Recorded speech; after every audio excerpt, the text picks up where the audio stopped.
নদীমাতৃক বাংলাদেশের বুকে জেগে থাকা এক একটি চর যেন এক একটি স্বতন্ত্র ভূখণ্ড।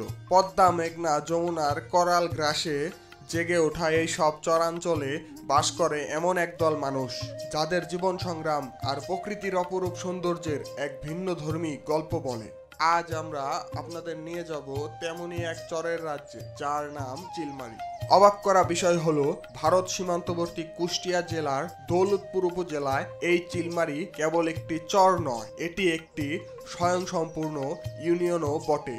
চোখ জোড়ানো সবুজ, দিগন্ত বিস্তৃত ফসলের মাঠ, এই রূপ যে কাউকে মুগ্ধ করবে।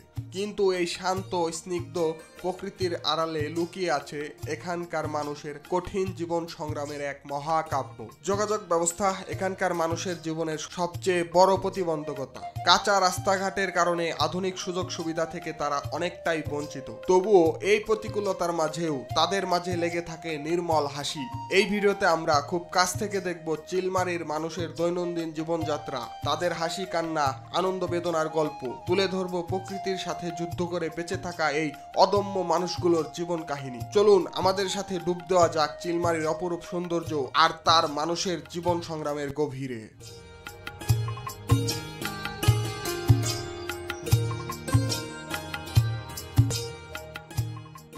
শহর মানেই ব্যস্ততা, কোলাহল আর ছুটে চলা, কিন্তু এই শহরের মাঝেই লুকিয়ে থাকে অন্য এক জীবনের হাতছানি, অন্য এক পথের ঠিকানা।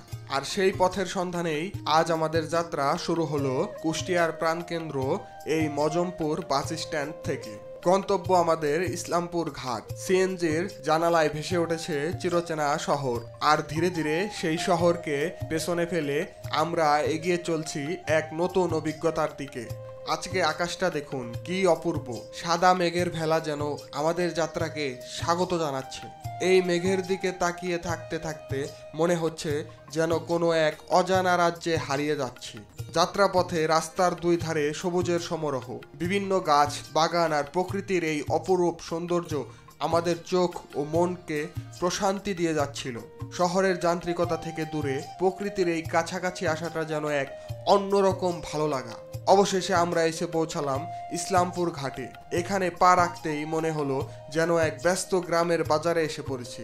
মানুষের কোলাহল, ব্যস্ততা আর জীবন সংগ্রামের এক জীবন্ত চিত্র এই ঘাট। এখান থেকেই শুরু হবে আমাদের মূল অ্যাডভেঞ্চার, কারণ আমাদের পরবর্তী গন্তব্য চিলমারীর চর। বন্ধুরা, অবশেষে প্রায় 1.5 ঘন্টা ইজি বাইকে জার্নির পর আমরা চলে আসলাম ইসলামপুর ঘাটে। এই ইসলামপুর ঘাট থেকেই আমরা দেখতে পাচ্ছি বিশাল সুবিশাল চর। ইসলামপুর ঘাট থেকেই আমরা সুবিশাল চরের দেখা পাচ্ছি। আর এই আগেই বলে নেই, এই ঘাটের মূল বাহক বা মূল যাত্রী বাহক গাড়ি হিসেবে ব্যবহার করা হয় হোন্ডা। এই বিভিন্ন সময় বিভিন্ন হোন্ডায় লোকজন আসছে। এই সকল লোকজন আসলে হোন্ডায় করে যাতায়াত করে থাকে। পড়াশোনা করি, 3তে পড়ি। আমার নানা গরু চড়াই, তারপরে আমিও মাঝে মধ্যে আসি আর স্কুলে পড়াশোনা করি। এমনিতে ভালো আছি। কংক্রিটের শহর থেকে বহু দূরে, যেখানে আকাশের নীল আর মাটির সবুজ মিলেমিশে একাকার, সেই ভারত সীমান্তবর্তী চিলমারী চরের উদ্দেশ্যে আমাদের যাত্রা শুরু হলো। 2টি বাইক, উদ্দাম মন আর সঙ্গী একরাশ কৌতূহল। চরের বুক চিরে বাইকে চেপে এগিয়ে যাওয়ার এই অনুভূতি ভাষায় প্রকাশ করার মতো নয়। এ যেন প্রকৃতির নিজস্ব রাজপথে অবাধ বিচরণের ছাড়পত্র। দুপাশে দিগন্ত বিস্তৃত সবুজ, মাঝে আমরা এ যেন এক আগন্তুক, যেন সময়ের স্রোতে ভেসে চলেছি এক ভিন্ন জগতে। পথের বাঁকে হঠাৎ দাঁড়িয়ে থাকা এই বাঁশের তৈরি পুল যেন ফেলে আসা অতীতের সাথে বর্তমানের এক নীরব সংযোগ। আর প্রতিটি বাঁশে লুকিয়ে আছে অসংখ্য গল্প, অগণিত মানুষের পারাপারের স্মৃতি। আমরাও সেই গল্পের অংশ হয়ে এগিয়ে চললাম চিলমারী চরের আরো গভীরে।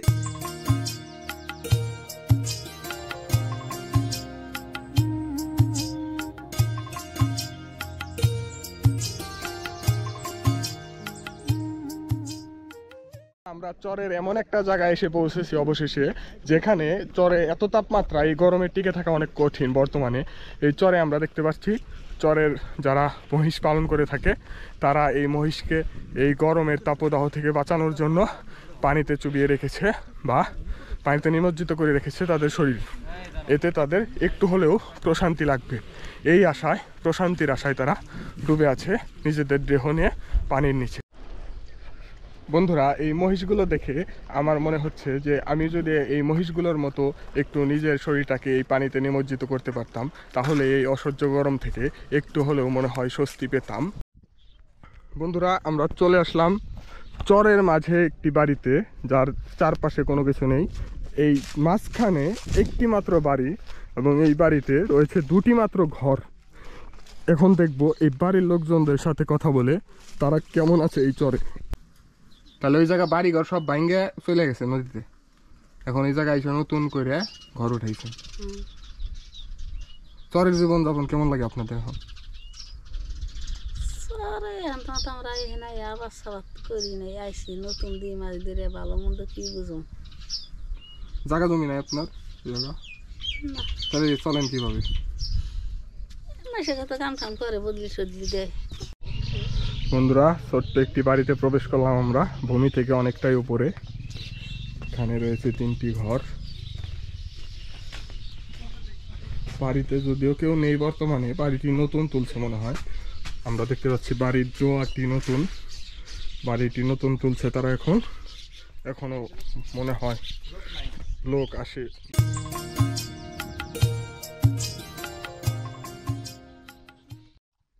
বন্ধুরা, এই চরের মাঝে একটি গাছ দেখতে পেলাম, এটার নাম নাকি বাবলা গাছ। এই গাছটি হলো বাবলা গাছ। এই গাছটি দেখতে খুবই সুন্দর লাগছে, চারপাশে চর, মাঝখানে একটি মাত্র গাছ, খুবই সুন্দর লাগছে দেখতে।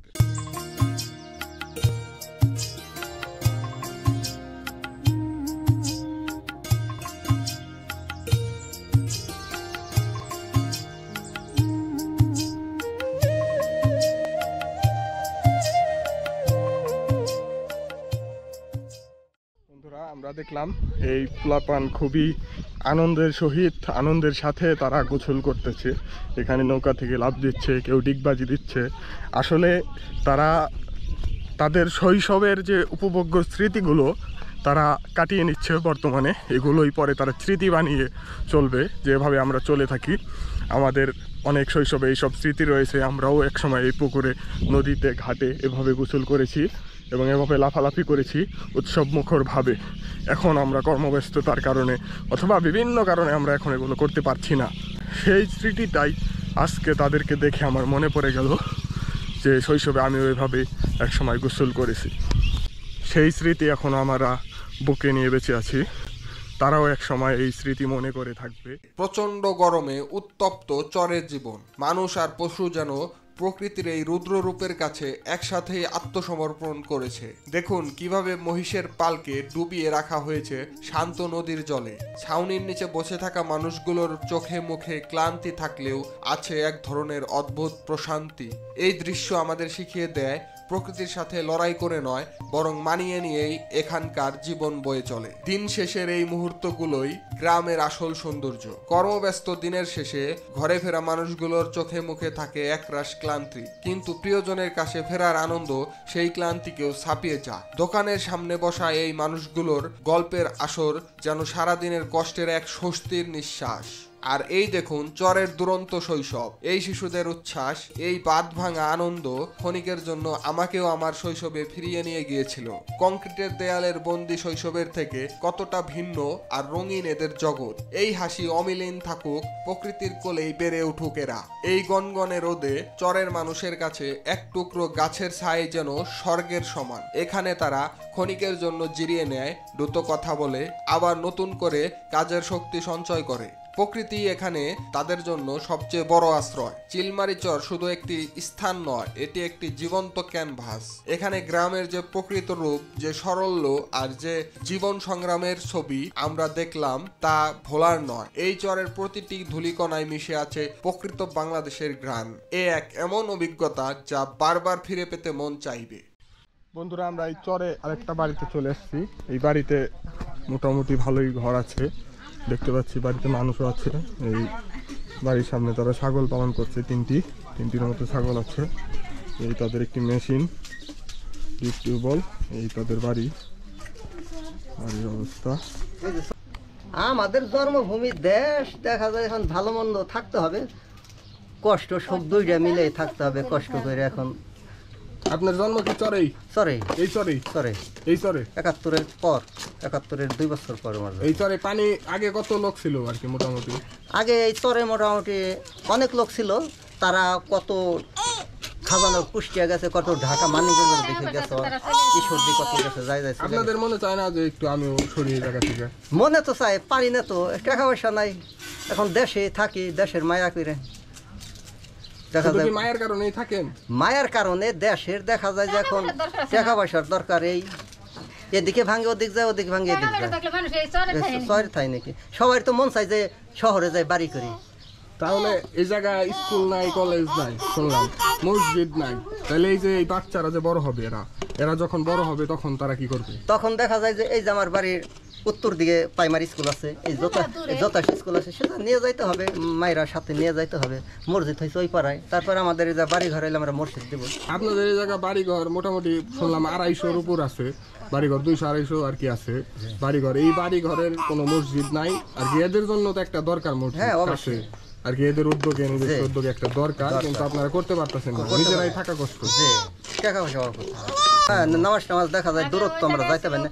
আগে আসলাম হয়েছে বাড়ির নিকটে মসজিদ, 5 ওয়াক্ত নামাজ পড়ছে, আর এখন দেখা যায় এই এখন দূরত্ব, সময় বিশেষ যাইতে পারি না। বন্ধুরা, এই বাড়িতে এই ছোট ছোট দুটি পিচ্চি আছে, বাবু আছে। এই বাবুরা একজন 9 মাস বয়স, আরেকজনের 7 মাস। তারা নিজেরাও জানে না যে তারা বড় হয়ে এই চরে জীবনযাপন করতে হবে তাদের। তারা এখন তো আর তাদের জ্ঞান বুদ্ধি হয়ে ওঠেনি, এখনও তারা বুঝতে পারছে না যে তাদের সামনে কতটা স্ট্রাগল করতে হবে, কতটা কষ্ট করতে হবে এবং কতটা কষ্টে তাদের জীবনযাপন করতে হবে। এই কাকা যতটা কষ্টে জীবনযাপন করছে, তারাও এরকম তাদের করতে হবে হয়তো। আসলে কাকাদেরও মনে চায় যে তারা শহরে যাবে এবং ভালো একটি জায়গায় থাকবে, যেখানে কোনো ভয় থাকবে না, ঝড় আসলে ভয় লাগবে না, নদীর পানি উঠলে ভয় লাগবে না, এইরকম ভয় কাটিয়ে তারা চলে যেতে চায় এখান থেকে। কই থেকে আসলেন? এই মাঠে যে তিল কেটে আসলাম। তিলকাইটা কত দূর আপনার মাঠ? এই আপনার চক্রধরপুরি বলা যায়। কয় কিলোমিটার হবে তাও? এমনি তাও 15-20 কিলো। 15-20 কিলো হাইটা যান? হাইটে যায়, হাইটে আসি। 15-20 কিলো হাইটা যান, হাইটা আসেন। আপ ডাউন কত হয় তাহলে?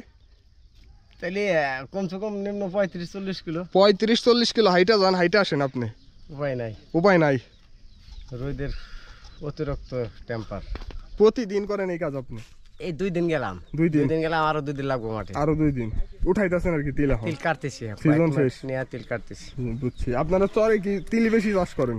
তিল বাদাম এখন বর্তমানে এটাই বেশি। আপনার বাসা কত দূরে জায়গা থেকে? বাহির মধ্যে বাজারের পাশে। এখন আরো কয় কিলো হাইটে যাবেন? এই মোটামুটি 1.5-2 কিলো হবে।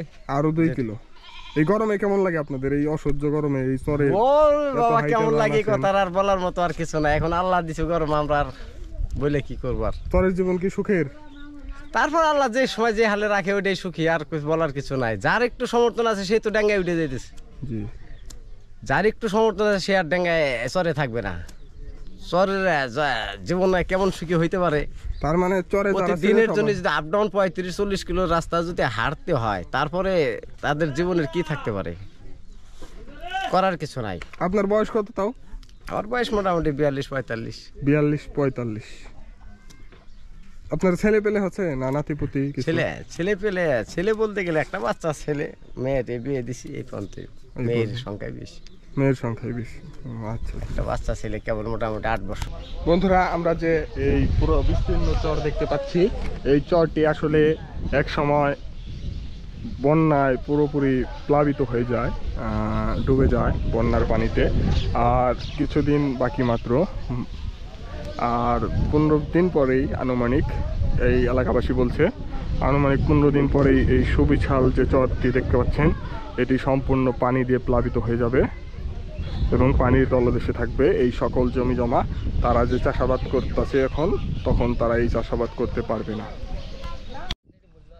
এই দেখতে পাচ্ছেন আপনারা, এই একটি মাত্র গাছ, গাছের নিচে ছায়া নিয়ে তারা দাঁড়িয়ে আছে। এই গাছের একমাত্র ছায়া, তারা শেল্টার নিয়ে বা আশ্রয় নিয়ে দাঁড়িয়ে আছে এখন এই গাছের ছায়ার নিচে।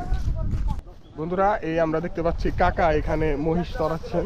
মহিষ কাকার সাথে এখন কথা বলবো আর মহিষ নিয়ে। কাকা এই মহিষ কি আপনার? জি। কই থেকে আসছেন আপনি? কত দূর? মানিকের চর থেকে। কত দূর আপনার যে বাসা থেকে আনছেন না? না না, এটা বাথানা থেকে আনছি। ও বাসায় যাবো। বাসায় যাইবো। আর কত দূর যাবেন তাও? আরো তো ফিলিটা ওর এখানে 4 মাইল 3 মাইল হবে। 3-4 মাইল হাইটে যাবেন সব পুরাটা এই সবগুলা নিয়ে? এখান থেকে আসলেন না, একাই? হাইটিকে উপরে গিয়ে আমাদের বাসা। হাইটে উপরে। এই চরে আছেন কতদিন যাবত আপনি? তো সকাল বিকাল আসি, মাল তাই 3-4 মাস আছে। মাল 3 মাস আর বন্যার পানি থেকে বাড়ি বাসায় যাবো। আপনার জীবন কেমন লাগে আপনি? সরজন খুব কষ্ট সুখে আছেন না কষ্টে? খুব কষ্টে, খুবই কষ্ট। কষ্ট কয় খারে এই কষ্ট জানে সহ্য হয় না। গলায় দিনে মরল মনে হয়, সময়তে মরি মনে হয়। গরিব মেশ হয়ে মানুষের কোনো দাম নাই। আমার ছেলেমেয়েরা হচ্ছে স্কুলে যেতে পারে না, মসজিদে যেতে পারে না। তারপরে হচ্ছে ধরেন যে এই যে লেখাপড়া খুব কষ্ট, ছেলে মেয়ে কিন্তু নামাজ পড়ে পারে না, করে পারে না, কত কষ্ট। একটা মসজিদের জন্য আবেদন করছিলাম। মসজিদ কত দূর এই জায়গা থেকে? আর না নাই কাছে কিনা? এনে নাই কে, এই দেখেন এই পাড়াটার ভিতরে তো নাই কে। তাহলে নামাজ পড়ার কোনো ব্যবস্থাই নেই? না, 5 মাইল থাকে যাওয়া লাগে, নামাজ পড়ার কোনো ব্যবস্থাই নেই। 5 কিলোমিটার দূরে যায় নামাজ পড়তে হয়। 5 কিলোমিটার বহুত দূরে। বন্ধুরা এখান থেকে এলাকায় যারা আছে, এই যে কাকা কাকি, এই যে ভাইরা, এরা সবাই বলতেছে এখানে কোনো এই এলাকায় বাসিন্দা আছে কতজন আপনাদের? মিনিমাম 200 বাসিন্দা আছে এই এলাকায়, কিন্তু তারা এখানে মসজিদ নেই, তাদের নামাজ আদায় করার জন্য তাদের মসজিদ নেই, তারা নামাজ পড়তে পারতেছে না। তারা তাদের কি নেই? মক্তব্য নেই, মসজিদও নেই, তারা যে কারণে এখানে নামাজ আদায় করতে পারতেছে না। তারা খুবই অশান্তিতে আছে বর্তমানে। তাদের ছেলে মেয়ে, এই পিচ্ছি ছেলে মেয়ে, তাদের এই যে পিচ্ছি, তারা এখন পড়ালেখা স্কুলে যাবে, পড়ালেখা শুরু করবে কেবলমাত্র, কিন্তু স্কুল নেই কাছে কিনারে কোনো, স্কুলে তারা যেতে পারছে না এবং সঠিক শিক্ষাও গ্রহণ করতে পারছে না তারা বর্তমানে।